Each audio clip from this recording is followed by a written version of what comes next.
Mission Monday family, I'm going to acknowledge this is probably going to be kind of a ramble, but I'm going to try to make a mission out of it. I have a mission in mind as we get to the end of this, but I want to give you context. I'm going to tell you a couple stories that don't make sense, but I think they work together with the mission.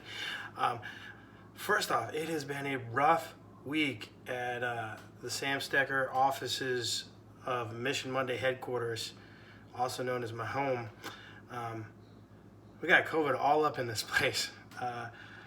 Jack, my little buddy, my 11-month-old, went to his first week of daycare and came home with COVID.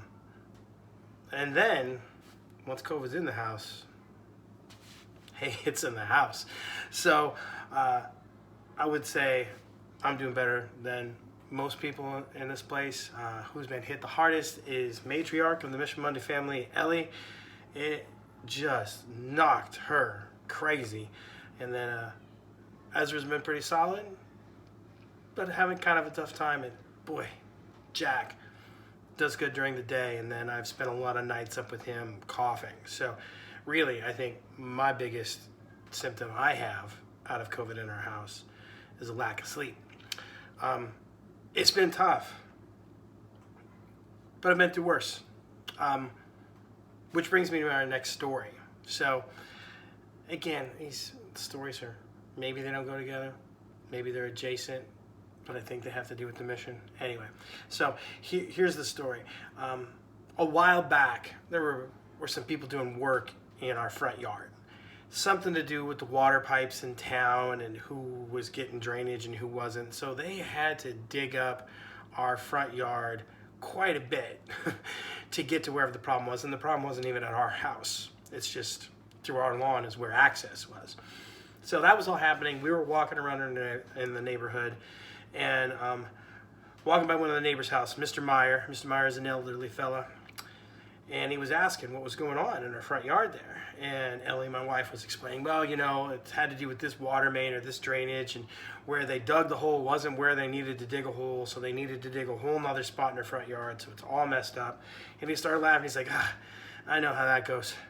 You know, back in Vietnam, I got that Agent Orange, and so I ended up with a brain tumor.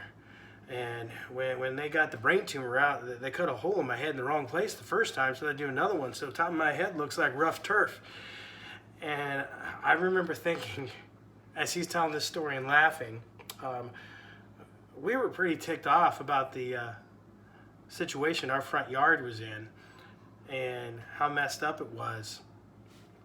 It's not as bad as somebody putting a hole in your head in the wrong spot. Things could be worse. So even though I've had a rough week, I know things could be and have been worse. And so that's what I want your mission to be this week. I want you to make sure that you have the opportunity, take that chance sometime this week and talk to somebody, even though you might be struggling, about when it's been worse. There is strength in knowing what we have survived. There is strength in knowing that even though we're going through something bad right now, we are tough enough because we've been through worse before. So have that conversation with someone this week and say, you know, I know things are tough right now, but they've been worse. Let me tell you about something else that I've gotten through that was worse. And make sure you have the opportunity to listen to those stories too and say, hey, you've been through something tougher than this? Tell me about it. Because sometimes people need to be reminded about the difficult things they've been through and the strength they have because of that. Thanks for hanging in through a really convoluted update that hopefully got you to a mission that will help out. I hope we're all on the mend here at Mission Monday headquarters. You guys hang in there. We've been through worse. It would mean a lot to me if you go to missionmonday.com. Love you guys.